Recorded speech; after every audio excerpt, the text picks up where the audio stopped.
చూపించాలి. సో గురూజీ మీరు చెప్పిన దాన్ని బట్టి నాకు అర్థమైంది ఏంటంటే కమ్యూనికేషన్ అనేది చాలా ఇంపార్టెంట్, అది ఒక ఆర్ట్ అని. సరిగ్గా చెప్పడం అనేది. ఉదాహరణకి ఒక ఢిల్లీలో ఒక పెన్ ఫ్రెండ్ ఉన్నాడు, ఫేస్బుక్ ఫ్రెండ్ అనుకోండి. వాడు ఈ అమ్మాయికి పిల్లిని పంపించాడు. ఓకే, పిల్లిని పంపించి ఇది మాట్లాడుతుంది నీకు టైంపాస్గా అన్నాడు. అది ఏప్రిల్ 1న పంపించాడు. ఓకే, పిల్లిని కూర్చోబెట్టి హాయ్ అంది, అదే మాట్లాడలేదు. బాగున్నావా అంది, అదే మాట్లాడలేదు. వీడు ఏప్రిల్ ఫుల్ చేశాడు, దాన్ని తోలేసింది. మళ్ళీ వాడికి ఫేస్బుక్లో మెసేజ్ పెట్టింది, నీ పిల్లిని తోలేసాను, భలే ఫుల్ చేశాను. కాదమ్మా, దానికి హిందీ తప్ప ఇంకో భాష రాదు, అది ఢిల్లీ పిల్లి అన్నాడు వాడు. ఈ అమ్మాయికి కేవలం ఇంగిత జ్ఞానం ఏదైనా ఉంటే ఇది ఢిల్లీ పిల్లి కదా, తెలుగు ఇంగ్లీష్లో రాకపోవచ్చేమో అన్న జ్ఞానం ఈడుకుండాలి.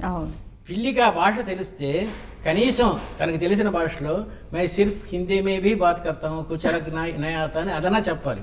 అది చెప్పలేదు, ఈవిడికి అర్థం కాలేదు. కమ్యూనికేషన్ బ్యాడ్గా ఉంటే ఈ రకమైన నష్టాలు జరుగుతాయి.